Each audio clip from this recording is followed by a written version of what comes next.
Creed 3. Adonis is back. Adonis is back. I didn't really love the second one. I kind of remember deep blinking and stuff. I like this. This one was better. Better? This one was better than the second one to me. I agree, and I have to say, I am highly impressed that Michael B. Jordan made this directorial debut. Boy, what? Yeah. Yep. Did he not do good? He did great. Wait, no, not good. He did great. He did great. Boy, what are you doing? Y'all? And he got Ryan Coogler on board as one of the writers. Yeah, and his brother Kenan Coogler. He put his family and like the Zach Wayans. Balin. Yeah, Like the Wayans, you put your family and down. His wife did something too. Because I was like, wait, look at all these Cooglers in the. Yeah, but and I think he credited her for actually helping him when he was really broke and needed software for making movies. He credits her as being the one that pushed him. Yeah, that's how you do. I mean, this was like, why not? So it was almost what? Almost. It was more than 2 hours, wasn't it? No, it's an hour and 56 minutes. Was it? Yeah, PG-13. It was really good. It was. So let's go ahead and talk about the cast. We got some stuff to say. Of course, we have Michael B. Jordan. Okay, back as Adonis Creed. I love the name Adonis. If I have a little boy, I'm going to name him Adonis. I love that name. Okay. It just sounds powerful, don't it? Yeah, it does. Okay. Tessa Thompson plays his wife, Bianca. I always love seeing Tessa. Yeah. I wonder if her and Janelle Monáe are still together. I wondered that too, but haven't heard anything lately. So. Yeah. Jonathan Majors plays Damian Anderson. Listen, Jonathan got 3 movies out right now. Yeah. Okay. He's booming. Yeah. There's a movie he made, an indie film, and something about the last man in San Francisco. Something. Don't quote me because that's not the title. The body has made a total difference. Apparently, he's always been a great actor from The Buzz and everything, which I'm going to watch that movie eventually. I tried to watch it before. It's like the last black man in San Francisco. Yeah, I tried, and I think I got maybe like 10 minutes in. It just didn't grab me. But now, didn't grab me either. His body's totally changed. He done gained some weight, got cut up. And you mentioned the thing about Jonathan Majors that at least I find sexy is his confidence. Yeah, because I'm saying, if Jonathan Majors was not a star, and he was just walking through the mall and walked past you and said, "Hey, how you doing?" Would you really think he was that fine? If I think I think he's handsome. I think he's handsome. He's handsome, yeah. And he looks even more handsome now that he's put on a little weight. First of all, he can wear, people that are built like that, yeah, they can have on baggy shirts and stuff. You can still see that they are freaking fit. Yeah. That body that he got now, it did nothing but help him. It definitely didn't hurt him. But his body is fantastic. I mean, so is Michael B. Jordan in this movie. But Jonathan Majors is a really good actor. Yeah. So he has Aviator, which you can, I think it's called Aviator or something of that nature. That you can stream now. And he's got Creed out, and then Ant-Man and Wasp. Yep. He's in right now. He is booming. So he's in demand, and he's good. He's a good actor. Okay, we have Wood Harris back. She's going up. Yep. As a trainer. Yeah. Felicia Rashad's back as Adonis' mom. Yep. And Mila Davis Kent plays Amara Creed. This is her movie debut. You know what I'm loving so much with the sign language that they're casting more people. I love it too. In Walking Dead, we've got signing, and I'm seeing it in more and more movies. And the fact they're actually using actors and actresses that are deaf. That's what we want. We want inclusion for everybody, and I am freaking loving it. I love it too. She was adorable. She did great. She was a scene stealer for reals. I need to see her in more stuff. Yes. Now. She was ready to follow in her daddy's footsteps. Boy, wasn't she, little girl? She make that movie, yeah. All right, little girl. Okay, let's talk about. So what was Creed 3 about? I think most of us know the premises, but go ahead. Let's tell them. All right. So Adonis Creed is pulled out of retirement after his childhood friend and former boxing prodigy gets out of jail and still wants to be the heavyweight champion.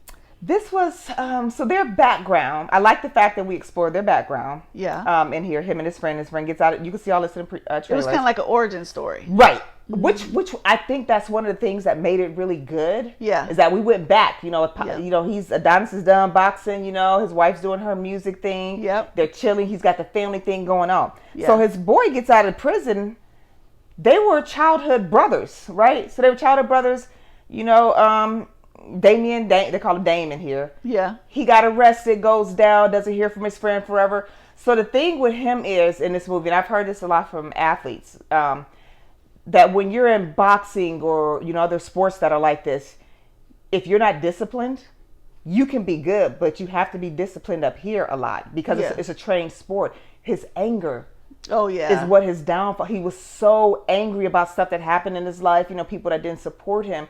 It's anger. What I'm curious about, maybe I'll ask somebody who boxes, is this even a possible thing that would even possibly happen in real life? Could somebody come brand new on the scene from after what, 18, 19 years? Yeah. Because he was known when he was younger. He was a good boxer. Yeah. They knew him. In his class. So I'm curious, would that ever possibly happen in real life where somebody just comes fresh on the scene and goes straight to battle in heavyweight?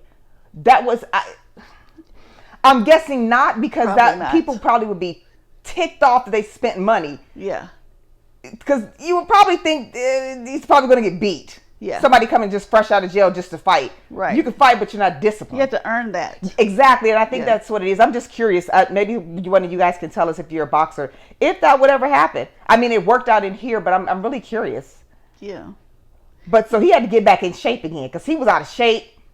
He was almost. Oh, Adonis. Yeah, Adonis. He did, because he was retired. So he was just, promoting and managing and doing stuff like that. So And he had his boxer. So he's kind of like producing now. You know what I mean? Like, as a movie, you're an actor now, or directing, which you didn't hear. But in this movie, he's got his own fighter. Yeah, but something happens. And that guy was, of course, and he has to get back in that ring. Yeah. And it's good. And I honestly think that the depth between the characters, finding out that stuff, is probably what made, the movie was great. And then one of the best things in here, I'm not going to tell you what happened, but you're going to see such an iconic moment in time that's going to take you back to Rocky, and the scene is fantastic. As soon as I've seen it, I think me and other people were like, because we all knew exactly. We've seen all the Rockies, right? We've seen all of them. We've seen the Creeds.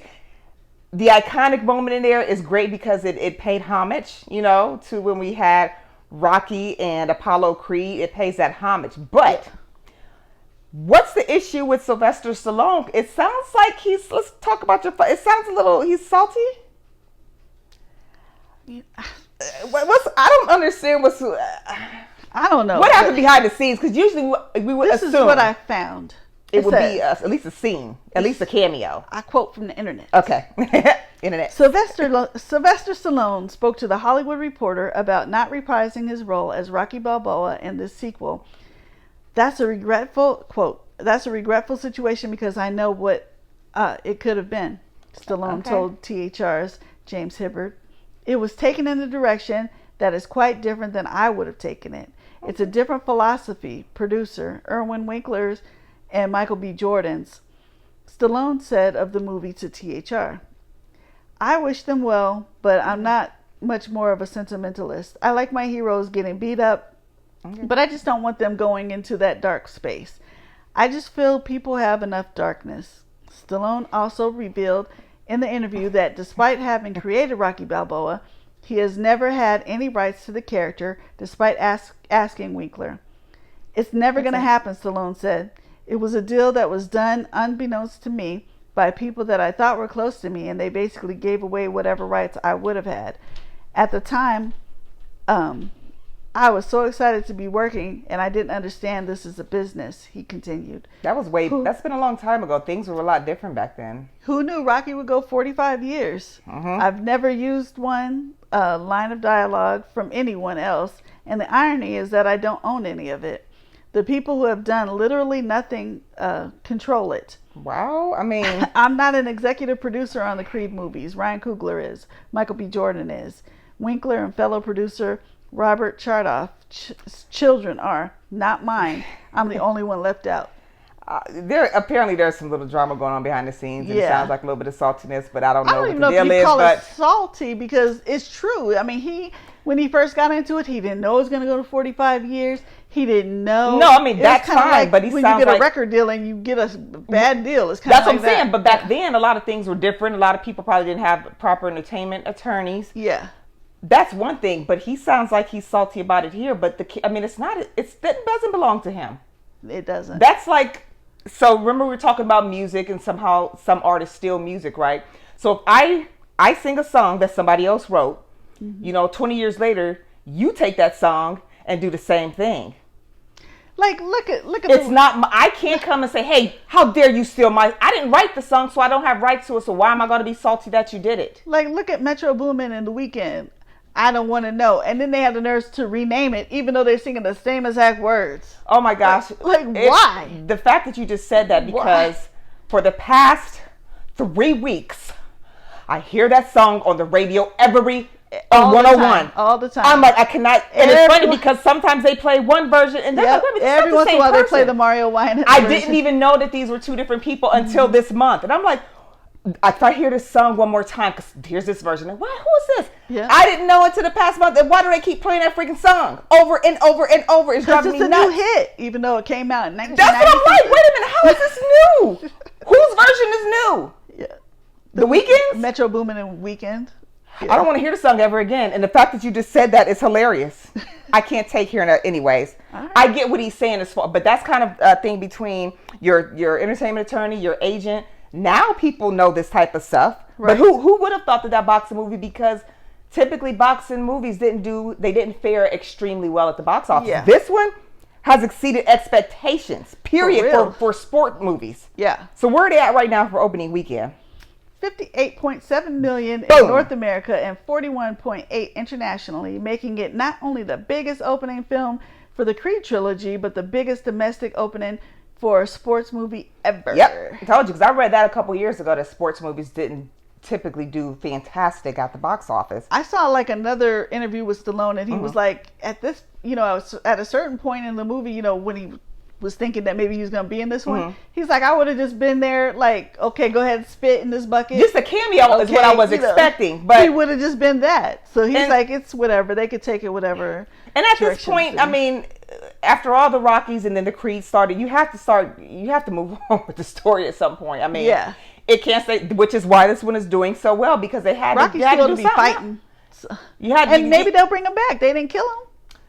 This ain't sounding too good. I know. You know how that goes. You know how it goes, but I mean, I'm giving for clappers.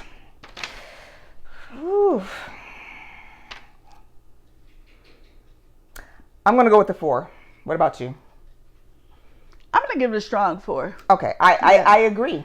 With I mean, they went, obviously this went in the right direction. Yeah. I would have loved to have seen Stallone as a cameo, yes, but listen here, Michael B. Jordan did his damn thing with this directorial debut. I mean, there were scenes in here, like, you have to have a really creative mind to be a good director. Some of the scenes, there's some scenes, and it kind of goes to where Rocky was talking about it getting a little dark. Mm-hmm. It also speaks to Michael B. Jordan's love of anime. Some of the scenes in there? Yeah. There was, I know, especially one scene, which this really isn't giving anything away, but it was a beautiful cinematic scene. They're in the ring. Now, at these sports arenas, there's insanely crowded. People are cheering and all. You hear all the hype in that. But there's a time, and it reminded me of the movie Emancipation a little bit, where all of that, and I think this is where I kind of see where the anime thing came in at. Because it was isolated. Yes, it was all isolated, and you couldn't hear the crowd, you couldn't hear anything. All you heard was them breathing and the punches. And when sound design isolates stuff like that, the scene it was just beautiful. Yeah. And I like that in Emancipation with Will Smith, the sound design did a great job. But in here, it was like, oh my gosh, like there are several scenes that kind of did that to me in this movie. But it was just really good. And I'm impressed with Michael B. Jordan. Yeah. He did great. He did. Yeah. Boy, you did that. His star power is rising. Jonathan Major's star power. It's all like we just need to call Jonathan and Michael Michael Tessa, direct. Mila. Yes. Yeah. And I like Tessa a lot. I remember the first time I seen her, I used to watch a show called Cold Case. Uh-huh. It was on for quite a while, but that's the first time I seen her. She was in one of the episodes. It was like a period piece, back in, must have been something like the 50s or something. And her lover was white. And what happened from there. It was, but she's always been good. She was good in there, and I've just loved seeing her work. The first time I remember seeing her was on, I cannot think of the name for whatever reason. The young girl plays a detective. People? No, before that. Way before that? Yeah, okay. Way before that. The young girl there in high school. Veronica Mars. Okay. See, I've maybe seen Veronica Mars a few times, but I don't remember. That was my show. Was she a regular on there? For a while, yeah. Okay. So she looks the same as she did like years and years ago. Like the girl, does she even age? She does not age. She's so pretty. She's so pretty. And they picked the perfect little girl, didn't they? Yeah, they did. The little mix for them too, which is so cute. She is so spunky and full of life. She did great. She did wonderful. Yes. We're telling you, listen, don't you dare wait to see this movie. Yep. Pay full price for the whole family. Pay full price. It's totally worth it. It's a really great movie, especially if you like boxing. And I'm not even that big of a boxing fan. I just like the movies. You know what I mean? Just like I'm not into gangster rap, but I freaking love Straight Outta Compton. Yeah. It was just a fantastic movie, and that's what you get with this. Go see it now. Do not wait for it. You may want to get it on DVD when it comes out. I think I might even like this better than the first one. Yeah. It's really good. It's you really got good. great actors in here. It's phenomenal star power. Good movie.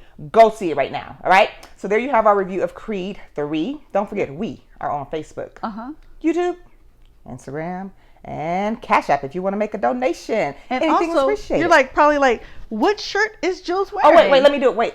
Hey, Jules, what's that shirt you're wearing? Oh, what shirt am I wearing, do you ask? Yes. This is from my son's podcast. It's called The Queued Up Podcast with DJ Aaron Michael. Wow. You can find it on all the podcast streaming services like Apple Podcasts, Spotify. They're on YouTube. I like to watch the YouTube video. What do they talk about in their podcast, Miss Jules? They talk about everything, just life stuff. They talk about sports, entertainment, just their the whole lives. shebang. The whole shebang. Check them out. Yeah. Post it right Instagram. here. You going to post it right here? Check them out. She has a great son. She has the greatest son ever. Hey, DJ Aaron Michael, we need to get you back because we went off on that. What movie did he do with us? Juice? Yeah. Did we do Juice? We got to have you guys back. Now he's kind of busy, but yeah, he's doing it. That's because he's doing it. He's a DJ. Yeah. She's got the greatest son. But anyway, thank you very much for tuning in to our review of Creed 3. We'll see you soon. Bye-bye. Bye-bye.